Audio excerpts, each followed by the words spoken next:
Guys, it's Shapeshifting here back with another episode of Final Fantasy. Who knows, maybe if I'm lucky, over these weekends I can finish this one and start with the post-game route. And just, that's to explain what's different. And how to better utilize your post-game setup.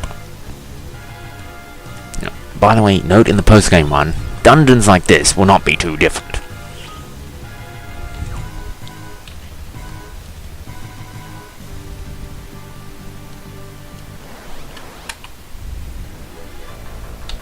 I don't want to fight too many enemies around here, there's already a ton of them. I see my team's pretty much all at the right levels, that they should be able to beat the final boss at this point if I collect all the gear.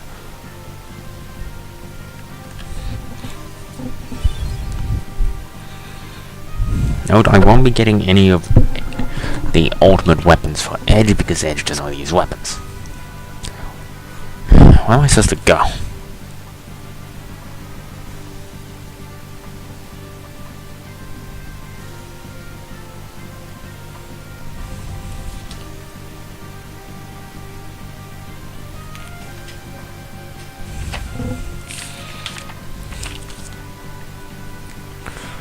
No. Okay. Alright. Just the normal ups in there, just checking where I'm supposed to be going. Okay, there's the 5.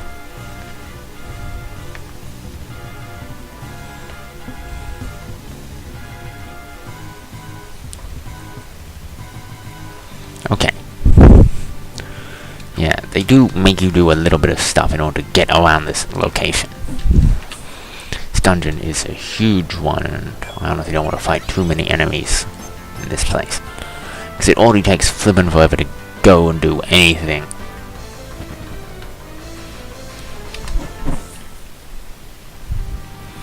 But after just run if you don't want to fight enemies in this area. There are a lot of them. So just go back the way you came. Generally, if you want to do this later, after you've gotten some other stuff, that's fine. You're not necessary to do this first. But it is what I say that while it's not necessary, I say that it's gonna really assist your chances in beating the final boss. So that's just ridiculous this weapon is. This weapon is just ridiculous how powerful. Even on the final boss, this is a pretty hefty weapon. It's part of the reason why I use it so often.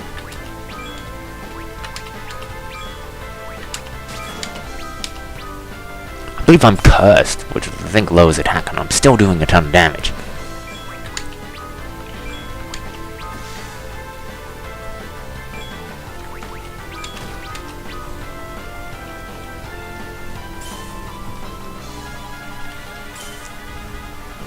Just how powerful the Ragnarok is. Yeah, it makes that previous one, because it gives him a massive boost of strength. Gives him a boost of strength over the previous weapon. Let's have a look.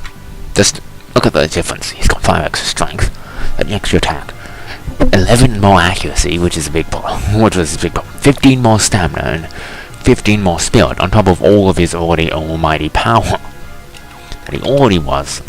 The real thing there for him was the accuracy, because he's been missing a lot, as you have seen.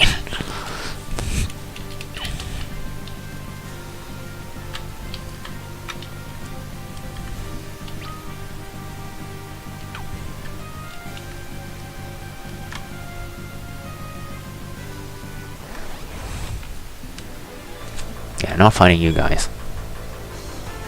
Just start peppering me with magic.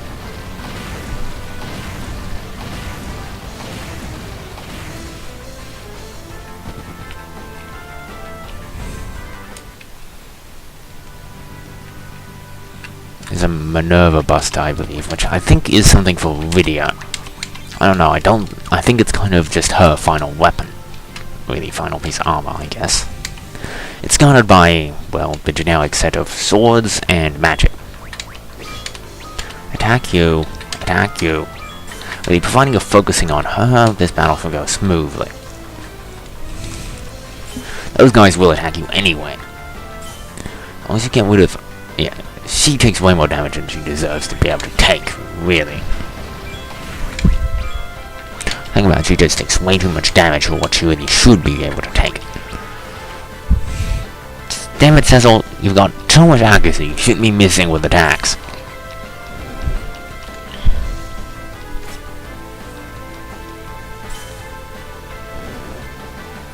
Now this should go pretty smoothly.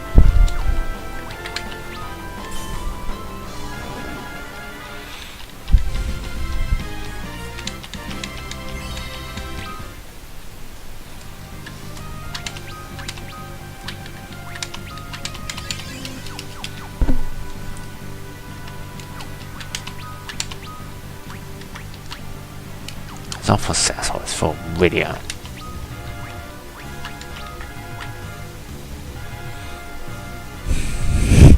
Yeah, if you want to go a more physical route, you can use this. But this thing, I don't know why you would. I suppose it's something you could do on the final boss if you want to give Lydia some use, and she's just, because she can't really do anything else. But other than that, not much point. This is the 7th floor. I don't know how long I spent on this floor, because this is going to be your outpost for a few things. Now, two of the items you get here, I think are... There's a few good things that you get from this place. Yeah, I'm going my way. I'm just making sure I'm knowing where I'm going. This place is a bit weird. There's a lot to do here.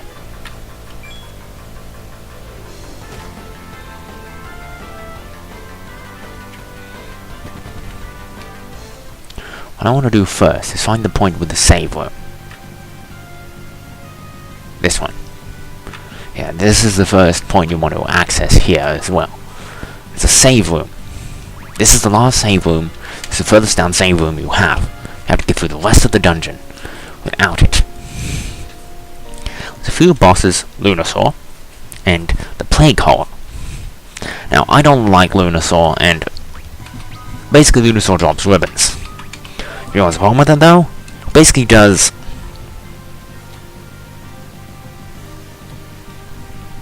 Well, what do you think? Well, Lunasaur does status effects on you, and it hurts. Really, it hurts. I mean, it's essentially an improved version of these dino zombie things. Except its status effects are a bit too nasty for my liking.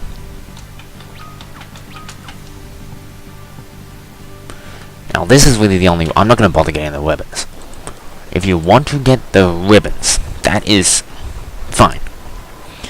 But I won't.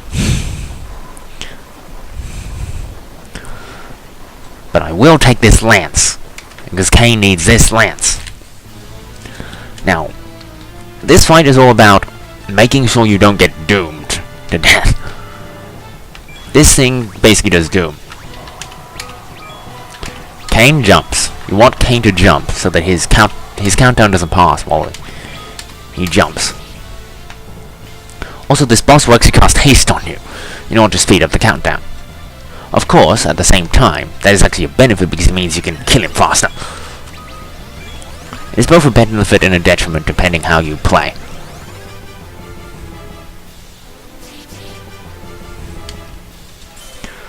If you can't kill him before the first countdown ends, just have Rosa bring everyone back, including, well... You see, he's on a different countdown timer. He won't go down with the rest of the team in this fight. His countdown timer will be different from everyone else's because, yeah, we want him jumping for that exact reason. His countdown timer to be different. So that this boss will... You want to make sure that you kill this boss if you can before the countdown reaches 0. Whack him, summon Bahamut. Just hit him as hard as you can, as quickly as possible. More blows you get on him before he... Note he can heal, but that shouldn't matter to you too much.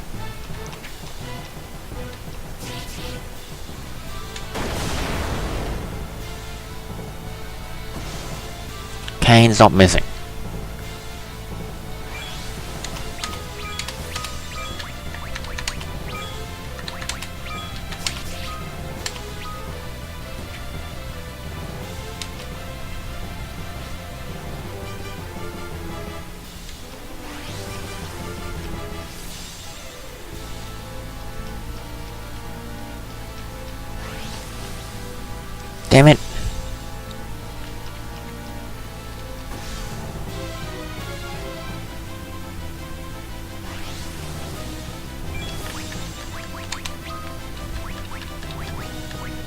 Do I have any Phoenix Downs around here?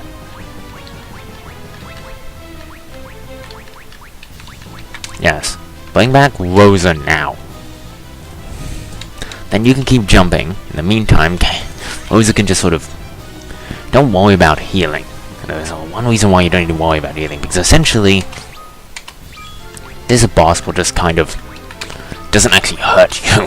It's one of its big things. It can't actually hurt you. It doesn't do any actual damage. It will just kind of, well, doom you. So don't bother healing after getting knocked out. Just come on back and start springing up again. Just kill it. Essentially, that's the only thing you have to do, really, is kill it before anyone gets knocked out. It's basically the plan. Damn it, Cecil. Why do you keep missing? It's weird, he hasn't actually doomed everybody else.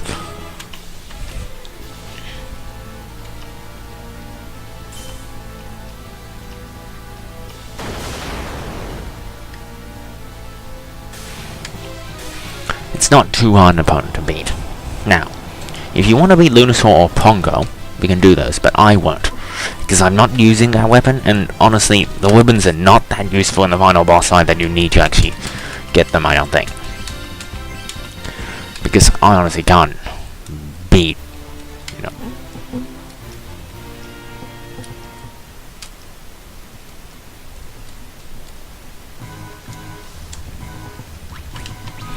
Give that to Kane, he's gonna need it. Yeah, it doesn't give as much stamina, but increases accuracy and power, which you're gonna want for this final fight. My advice is that unless you really want to go for the weapons, I won't. This is probably way through. If you're not going for the weapons, now, I mean, you can go for those edge weapons if you want, but for me, I'm just gonna go for the final area now.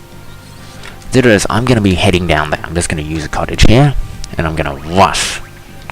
Also, note, the final, I think it's 3 floors. For after you go down to B8, the floors are vastly different. Now, you can fight a Pongo.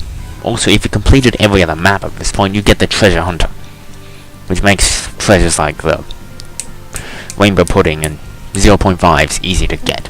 Personally, I'm not going to bother with it, since I haven't done that, but all I'm going to do is just rush right through the final floors, and hopefully, I won't do the boss fight in this episode, but the next episode could very well be the finale of this.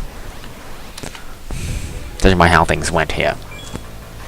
Now, if you get hurt, just have Cecil heal up. It doesn't really matter how much magic you use on the way down anyway, but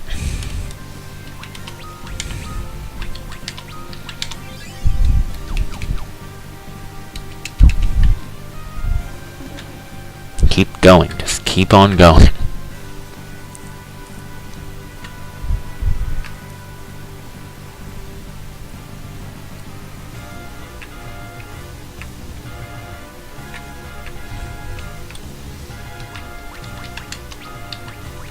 This final boss fight, however, can be quite a nasty one if you're not prepared for it.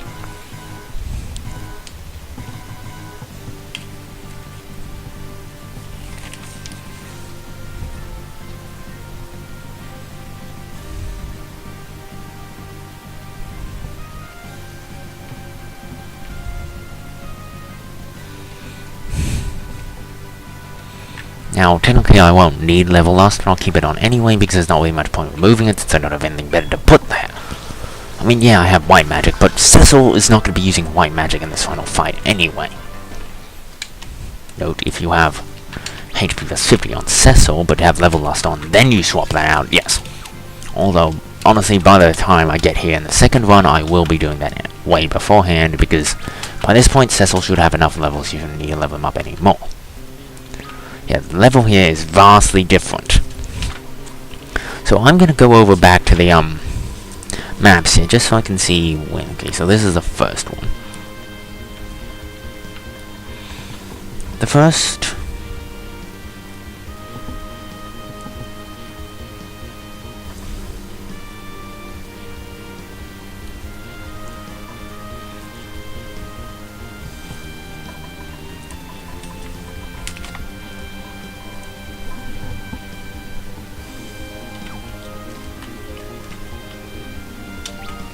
I'm not even sure which way I'm supposed to go here.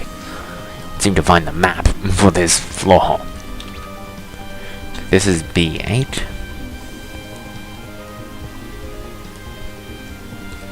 There's the Fuma Shuriken and the Mouse Moon. So if you want, I love those. I might pick up some of the items here. I might. Just run from everything here unless you... Oh yeah, they can do that by the way. That's gonna hurt. Like so. God, it even knocked out Edge. Yeah, you don't want to stay in any of these fights for too long.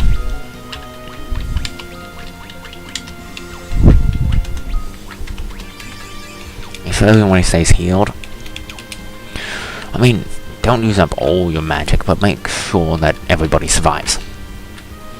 I'd say that you want to do that.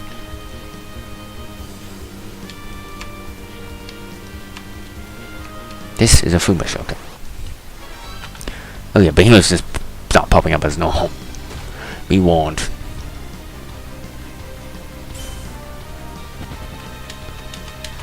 Now, funny then. I think you do roughly 3,000 on the DS version with your attack. Now, these things are good for Edge because you're going to want to use them in the final fight. But they're not the first thing you're going to be doing.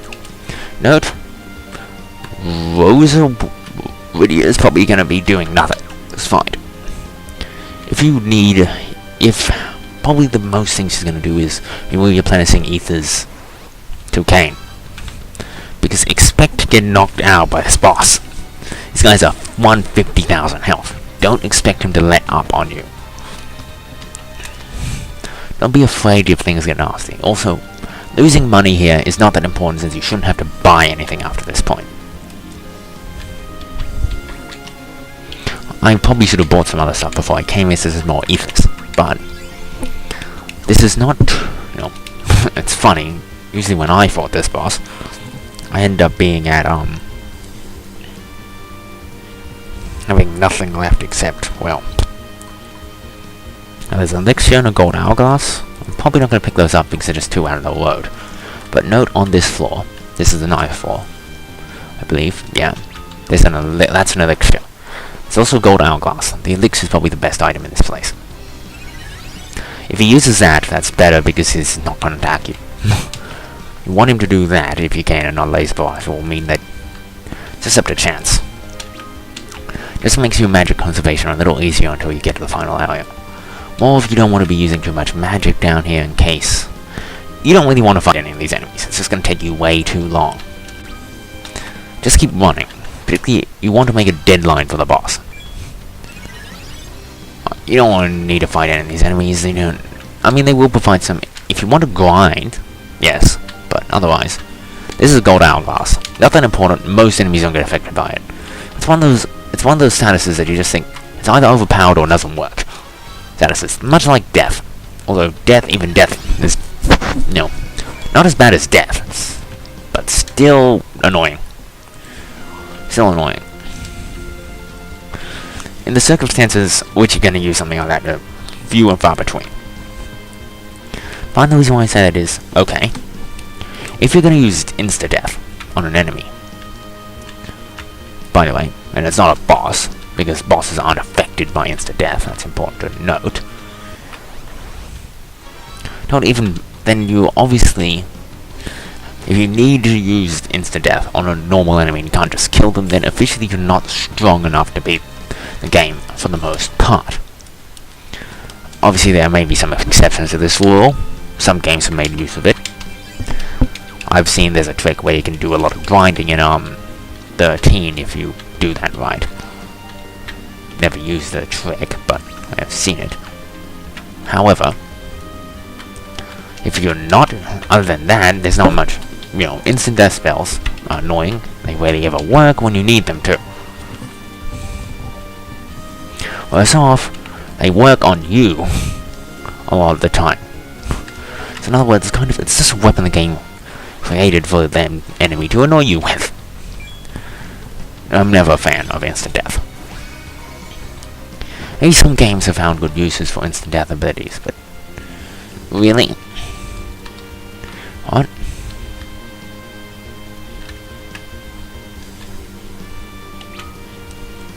This the 11th floor down. There's not much on here. Just one down before the final boss. So I'm just gonna go through this place, and I'm gonna have the final boss thing ready, and we'll start that tomorrow. Not tomorrow. Next episode, which probably will be the finale. Probably. If I can beat him, that is. I should hopefully be able to. These things are essentially part of Zemus's malice and things like that. They hurt, but don't worry too much. Just as long as you don't fight them, they're not, you know, if you're just running, which fortunately none of these enemies will actually. Well, I might do a one of the other game as well, the sequel to this, because I have that, the new version. I haven't played that before, so I want to complete that. The problem is, from what I've seen people play the older version of it, and it has a lot of side stuff to it, and it doesn't really tell me supposed to. I will have no idea of what I'm even doing with half these things. I'm probably gonna need to find a walkthrough of it just to figure out what I need to do. Do they even have arguments in that one? I don't know. I mean, honestly, I'm not feeling comfortable going into games blind. The only reason is because I have this nasty habit that when a game is done blind, I never complete it. I sometimes can't complete it because I don't know what to do. I miss something like that. It takes me. Oh yeah, this guy says that he's basically gonna cast the bar on you. Run. Essentially, you just want to bolt away from these guys. They take way too long and just get annoying. They're just gonna keep casting on Cecil. What do you need to know about Cecil? He just hits really hard. That's it. Now.